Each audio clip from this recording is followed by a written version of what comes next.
The White Dragon has been released and is getting geared up, and the butterflies have taken over the police station. So you know this is going to be a jam-packed episode. You know it's Podly, the official Peacemaker companion podcast brought to you by HBO Max and DC. And you better stick around because, of course, we have Jennifer Holland, a.k.a. Harcourt, coming in to chat with us. Let's get into it. Why is there a bald eagle in your car? It's Eagly. Eagly is your pet eagle. Yeah. Is your dog named Doggy? All right. Do you have a daughter named Daughtery?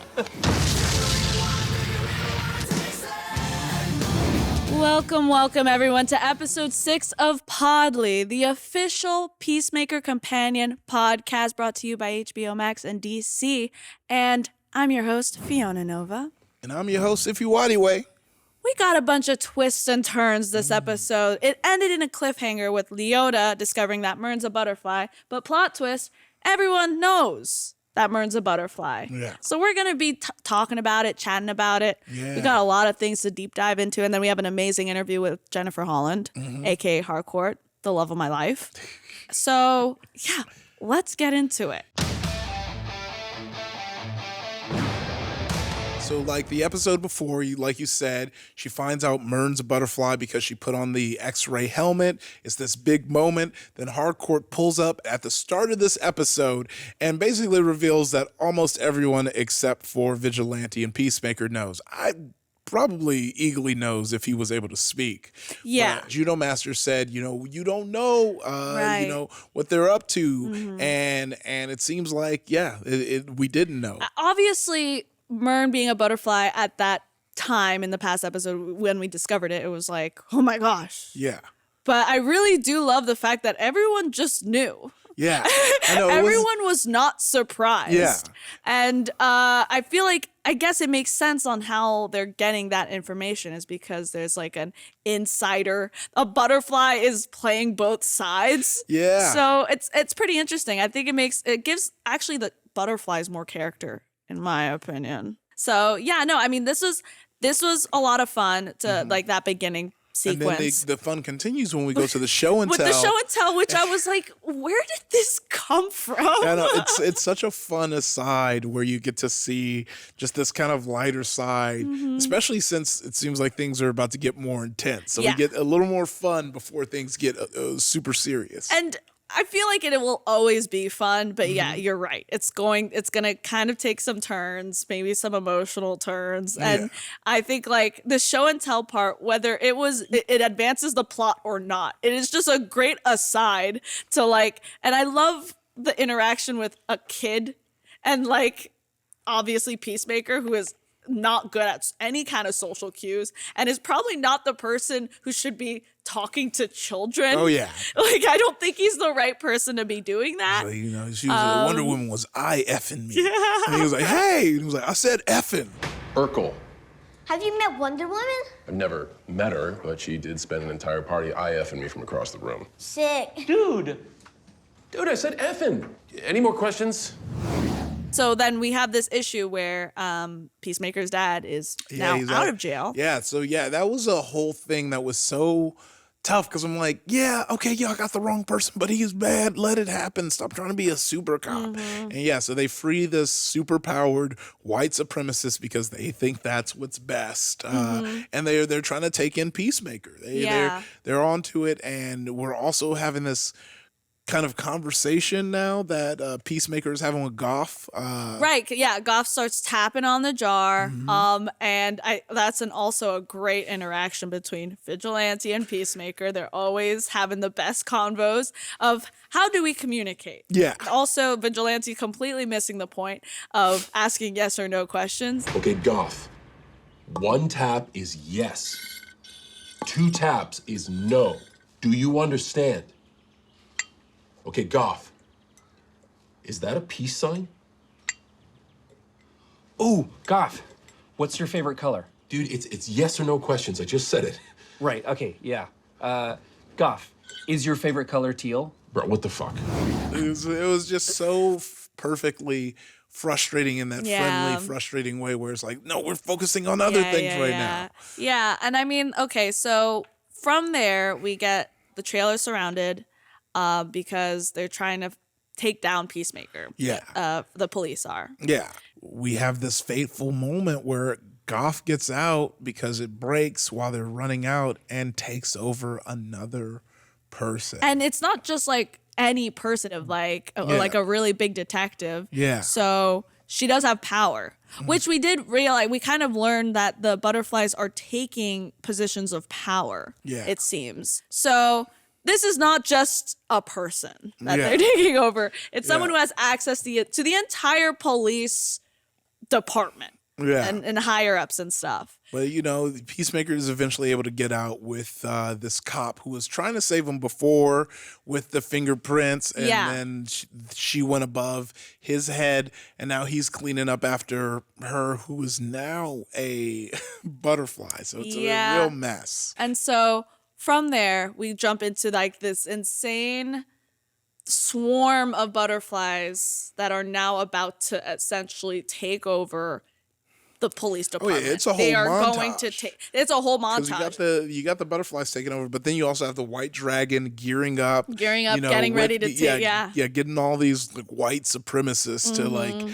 Essentially, it seems like they're going for Peacemaker. They're going to take him down. They're going to take him down. So it's a whole mess. And the only thing that can calm us down after seeing all of that is seeing that Peacemaker actually is making some progress with Harcourt. That scene was really interesting because not only did we get that kind of soft side of Harcourt, but we also got this really, like, I think, poignant message from Peacemaker essentially saying, I appreciate this gesture of putting the dove, right? Yeah.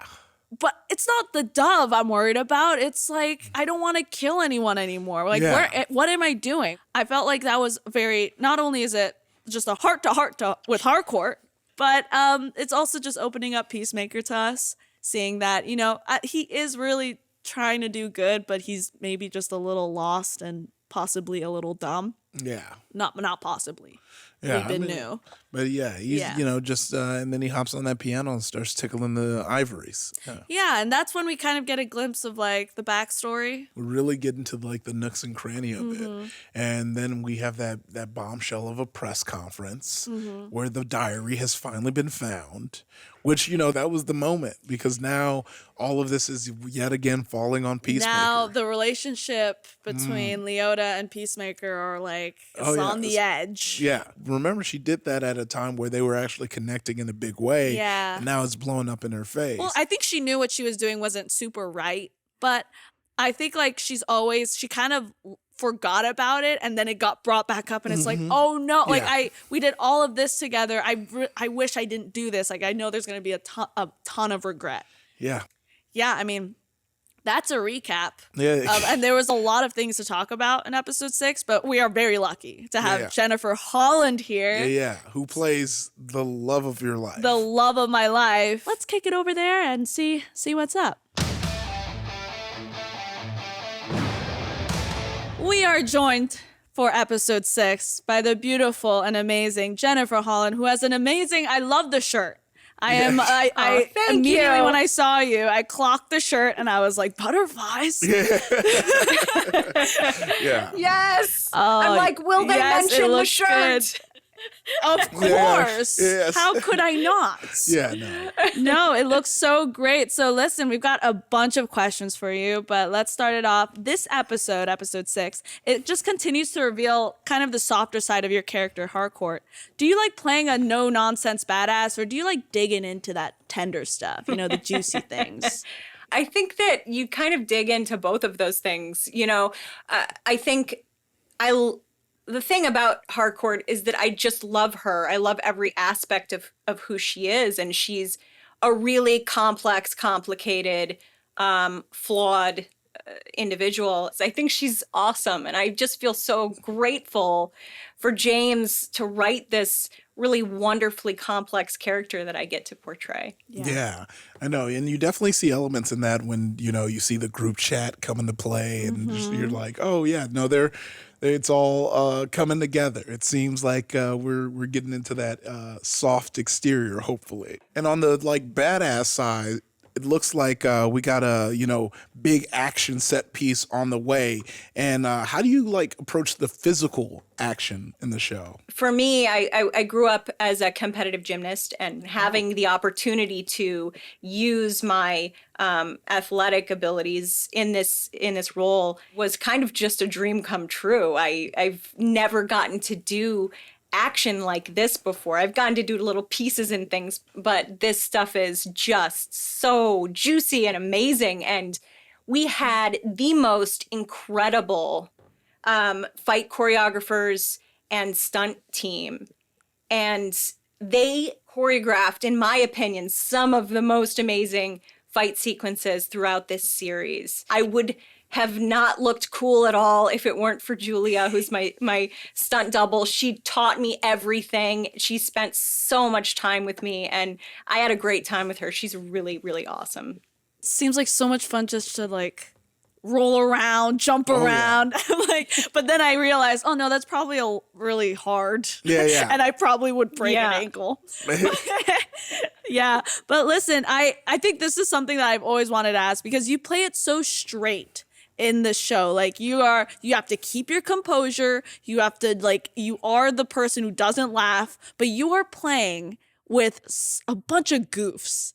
And I just want to know, how hard was that to just be your character when there's like a dick joke happening right next to you, or so? Like how were you able to do that? I don't want to discount anyone's role on a project or anything like that, but to some degree, it's a little bit easier when you don't have to be funny. Like my character is the straight man in a lot of ways, and maybe there's some comedy that comes from the situations or something like that with her, but for the most part, she's just authentically who she is. So that's how I was able to approach everything that I was doing. But I won't lie, they broke me sometimes. It's just the nonstop improv that comes out of John Cena is mind-blowing. So you just never know what you're going to get, and it's great. I know, especially after hearing like the celebrity names were improvised in the earlier episode. So he was just he was just running, going. Just going. Gosh, I mean, it was nonstop. I just applaud him because I don't even know where those names came from in his brain. I can't remember my own name most of the time. Well, speaking of Peacemaker, it seems like Harcourt's starting to, soften on Peacemaker, and there's something growing there. Is it, is that what's going on? Is he growing on Harcourt? I think he's always been into Harcourt. Peacemaker has really been into Harcourt throughout the whole series. I think the beauty of the scene that James wrote in episode 6, she goes and she spends her time engraving a dove of peace on a weapon for him. And that's a huge gesture for Harcourt. I think she's already been on this path of accepting that she isn't a lone wolf, and she finally found, to some degree, a family, and she accepted that she's not alone. She has a team, and maybe these people are her friends. Yeah, it's been great. I mean, I remember that moment when she when Harcourt grabbed her phone and took that picture, and seeing that moment it just made me warm for her in a way that I can't really explain, but I really love that moment. That's really good. Well, I want to know, because there's a lot of relationships in this show, and I thought it'd be interesting to see, not tear them up, but see what, okay, so let's say there's a burning house. Okay, let's say there's a burning house and you've got the gang in there, and Harcourt can save them one at a time. Who is Harcourt saving first, then saving second, then saving third? I want to know. I think it's interesting. I want to know. So who do we think Harcourt's saving Okay, first? So I think that Harcourt would save Adebayo first. Perfect. Love it. I think Harcourt believes that Adebayo cannot take care of herself, so she would be afraid that she would need to save Adebayo first. So that's that first one. I think secondly, she would definitely save John Economos, because again, low hanging fruit. I mean, she's worked with John for a very long time, but I think she'd probably be most concerned about Adebayo and Economos. And I think beyond that, if it seemed like Eagly wasn't able to get out of there, I think she would begrudgingly save the bird. And then it just goes down from there. It's probably, Then who cares? Yeah, that was a great answer. Thank you. I just wanted to know. Yeah. Peacemaker visits a class show and tell with mixed results. So what would you bring to a show and tell today? Yeah. How about this? I would bring that white dragon costume just so we could have a conversation about it. Because what the heck, guys? Like, why are we talking about... I mean, what the heck is going on? Yeah, it's so wild. We've got a racist superhero on our show. What is happening? You're right, and like White Dragon was in the comics, which was even wild because White Dragon. There was a point where I was watching and I was like, oh yeah, this has to be a pull because James have been doing some deep cut. Like at this point, we've heard Matter Eater Lad, which comes up in every weird superhero ranking. Like so I was like, and sure enough, there was a hero, and funny enough, he was a member of the Suicide Squad at some point. So yeah, racist, anti-hero. I'm just gonna say villain. Yeah, I'm just going. Yeah, super villain. Yeah, super villain. Yeah. Worst nightmare. But yeah, the suit, look. It's clean. It's clean. It's clean. It's a clean suit. It's a clean suit. It's white. There's some, yeah, it screams that. Yeah. We know. Yeah, we know what you're about when you show up. That's also the person behind the helmets too, which I'm like, all right, you have too much power, sir. Yeah, you go back to jail, please. Yeah. Yeah. Well, listen, we have our favorite segment of this show, which we call Eagly Mail. Ooh. Essentially, we take a question from the community and we ask our guests. This question. So we have one from the DC community, who asks, "Was Eagly a real eagle?" Was Eagly a real eagle on set? Mm-hmm. Yeah. No, there was never a real eagle on set. No. I think that James is smart enough to not work with a real animal like that. Mm-hmm. It's hard enough to film a movie or a TV show. So, no, I think that it also doesn't get you a whole lot. I mean, I don't know, other than a headache. So I think at one point they had brought an eagle in for like motion reference or whatever, but it was always like a little stick with a dot on it, but it was always a fake eagle. Surprise! Okay, follow-up question. Would you be willing to work with a real eagle? Sure. I mean, why not? I would. I love birds. I think birds are really cool, especially if it was a trained one. I think it would be a unique challenge. I'm not like a falconer or anything like that, but it sounds fun. How about you? Would you like to work with a real eagle? Oh, definitely. I just want to see those talons up close because I feel like, next to owls, eagles are the most evil-looking birds. Like they always look so angry. Yeah, I'm gonna have to say no. I'm good. That thing will eat me. It might peck at you. Will peck at me, but yeah, no, okay, that's great. No, I mean it makes total sense that they, mocapped. It's VFX. Yeah, we can do anything in VFX now. We can do. We are untethered now. Yeah. That is true. But yeah, well, listen. I mean, that was our last question for you, and Jennifer, thank you so much for joining us and chatting with us. We had an amazing time. Of course. And taking some time out of your day to hang out with us. It means a lot. Awesome. Thank you, guys. All right. Well, that was an amazing interview, but you know what time it is. It's time for this week's Peace Prize.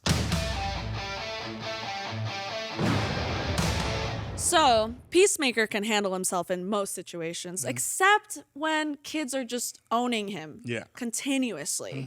And so the kid with the sad eyes, that's what he said. I don't think he had sad eyes, but that's what he said. picks a real does like a deep cut of lore here. That's from Batman Volume 1, issue 133. Okay. So a TV show in 2022 out here giving a Kite Man reference. Hell yeah. Ooh. So I think this scene specifically should definitely get the award of deep cut. 100%. That is I couldn't think of a more deserving deep cut award. Questions? Yeah, kid with the sad eyes. You said the Black Heart Ruby weighed 30 pounds. Yes, And Kite Man was riding a kite? that's right. Wouldn't he have crashed anyway due to gravity?